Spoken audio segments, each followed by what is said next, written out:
Yo, salut Mogi, voilà, ce chapeau de paille, on se trouve aujourd'hui pour la review du chapitre 152 de la Natsuno Taizai. Alors un chapitre qui a mis un peu de temps à sortir, donc je vous en avais déjà parlé dans les précédentes reviews, donc c'est suite à des problèmes qui sont passés au Japon, enfin ça, le délai est un petit peu plus long maintenant, et c'est pour ça qu'on a que cette review que maintenant, enfin le temps que ça traduit en anglais et puis en français. Et du coup là, ouais, au lieu de sortir le lundi, ça sortait avant lundi après-midi, si je dis pas de bêtises à peu près, puis là le chapitre n'est sorti que ce soir, donc vers à peu près vers 8h, 8h, 9h. Et donc c'est pour ça que cette review va sortir aussi tardivement. Mais en tout cas, j'espère que malgré tout cela vous plaira. Mais ça devrait à peu près se tasser, je pense, dans les semaines à venir. Ou alors on chopera un nouveau rythme, peut-être un peu plus irrégulier qu'avant. Mais en tout cas, voilà, sachez que dès que j'aurai les chapitres, comme d'hab, je vous ferai la review. Et puis il y aura le lien du chapitre pardon, dans les commentaires, dans la description. Pardon. Donc il y aura un chapitre 152 qui va être assez concentré sur Diane. Donc on va reprendre de de son côté à elle, en fait, où elle était avec Matrona, donc, et son petit mari Zarpa et puis leurs enfants. Et donc, le chapitre démarre avec Matrona, donc qui est avec ses deux petits-enfants. Et donc, les deux se proposent d'aller pêcher du poisson pour leur mère. Voilà, c'est comme des bons enfants bien éduqués, vous me direz. Et donc, voilà, Matrona, au début, elle veut les accompagner. Elle va leur dire, voilà, ça risque d'être dangereux et tout. Laissez-moi vous accompagner. Et donc, les enfants, ils insistent, non, non, maman, viens pas avec nous, ça sert à rien. Et puis de toute manière, on veut pas que tu nous mâches le boulot, on veut vraiment tout faire par nous-mêmes. Et puis finalement, elle décide de les laisser aller pêcher, et elle, pendant ce temps-là, elle va aller s'occuper de Diane. Et donc on va retrouver Diane qui, elle, était en train, comme d'habitude, je l'avais déjà mis dans le titre de la précédente review, donc Diane danseuse, what the fuck. Mais là, ouais, elle est vraiment accro, enfin, c'est vraiment, maintenant, c'est son dada, c'est plus le combat, elle est vraiment à fond là-dedans, là, on la voit faire des bonds de 20 mètres, en plus comme c'est une géante, ça, ça fait pas mal de boucan. Enfin, elle est en train elle secoue un peu toute la nature qui sont autour. On voit même des petits lapins, des cerfs et tout qui la regardent un peu bizarre.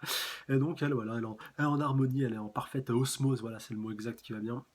En parfaite osmose avec la nature, on la voit qui fait des grands bonds partout et tout. Enfin, c'est vraiment étonnant. Et puis c'est pas mal. Enfin, ça permet de l'avoir un peu sous un nouvel aspect. Mais bon, vous en faites pas, ça va pas durer.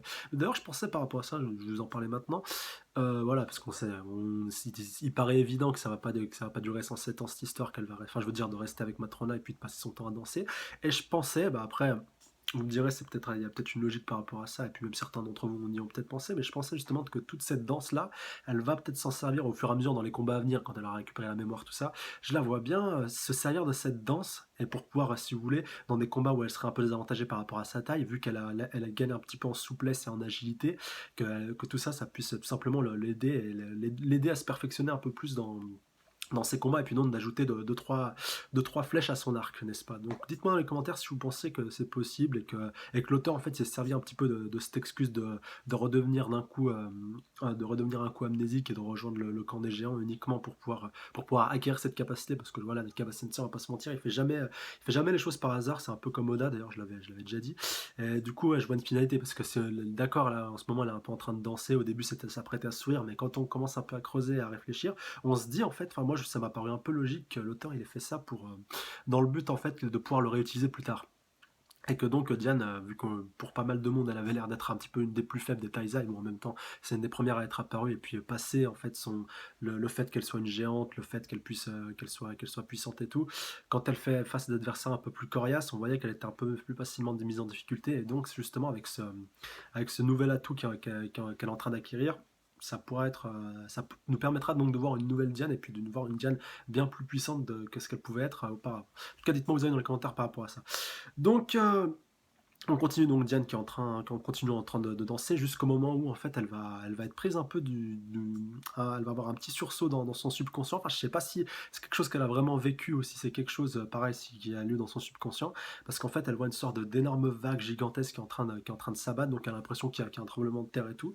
Et c'est à ce moment-là que Matrona la rejoint et puis elle lui dit, oh, t'as rien senti? Enfin, il s'est passé beaucoup de choses, un peu comme une grande vague de boue qui était en train de se produire, un peu comme un glissement de terrain couplé à des inondations. Enfin voilà, vous voyez à peu près le tableau.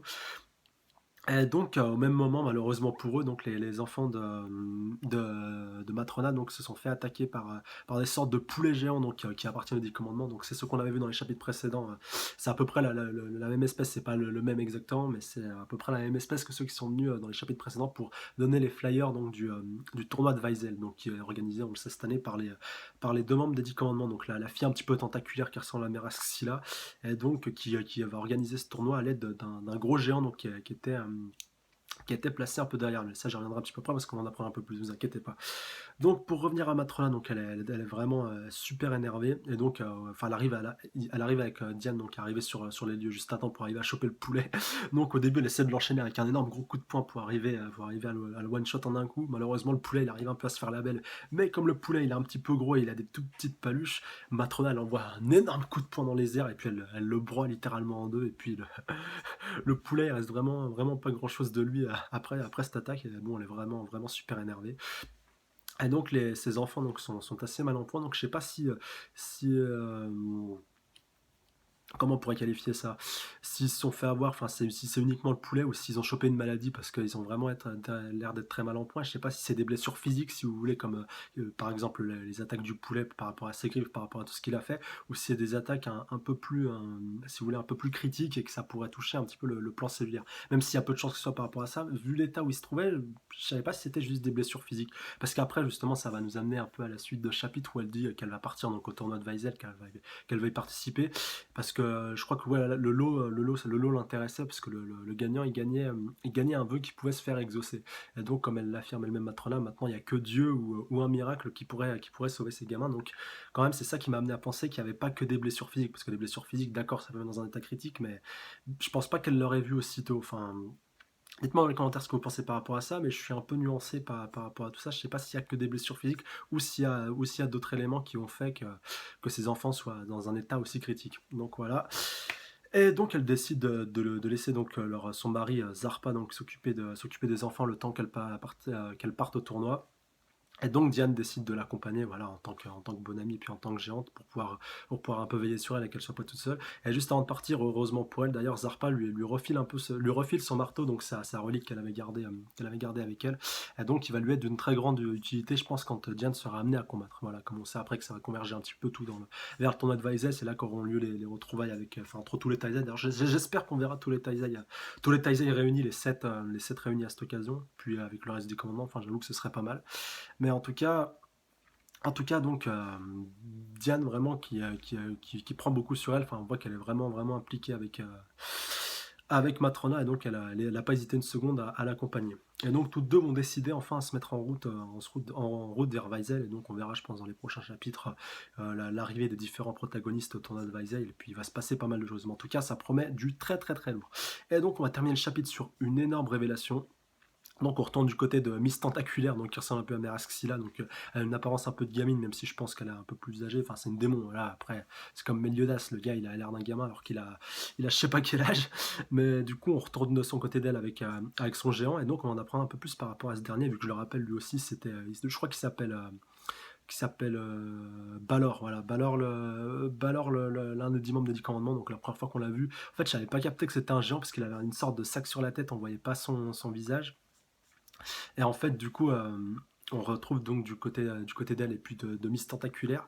Et donc, ils vont avoir une sorte de petite discussion et tout par rapport au temps d'Advisel, par rapport aux préparatifs. Ils disent que tout se passe à peu près bien, que tous les flyers ont été distribués, enfin, tout se passe pour le mieux, qu'ils vont bientôt pouvoir passer à l'offensive.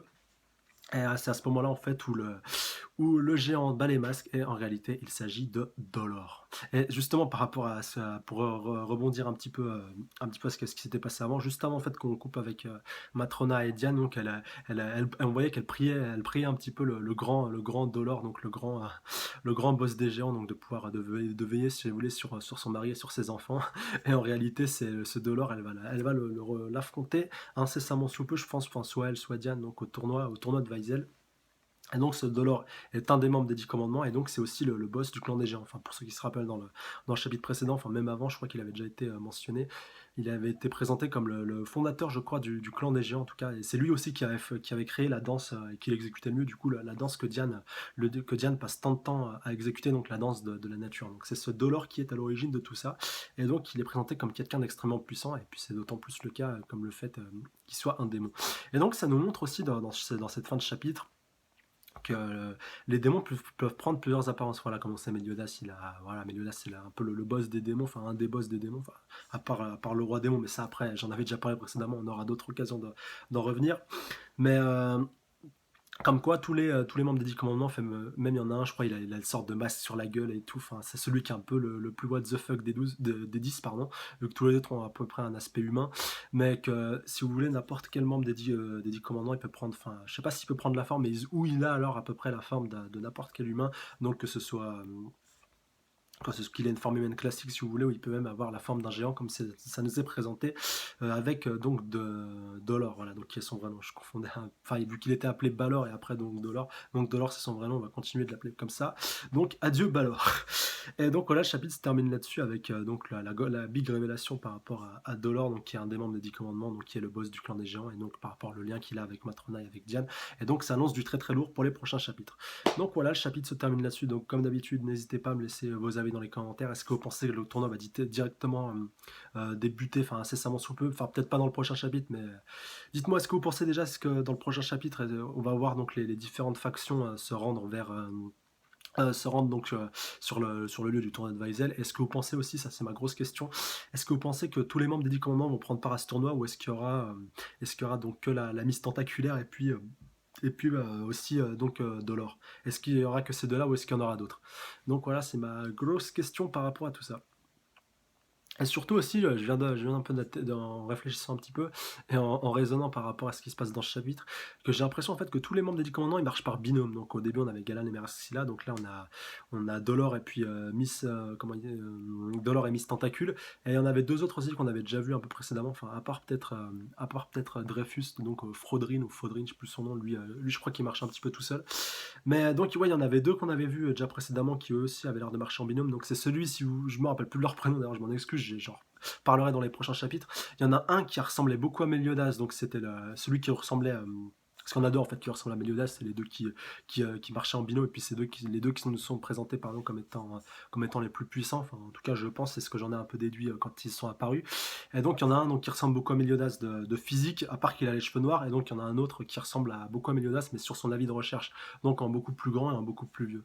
Et donc, c'est ça qui m'a amené à penser donc, que les différents membres des 10 commandements donc, marchaient par binôme.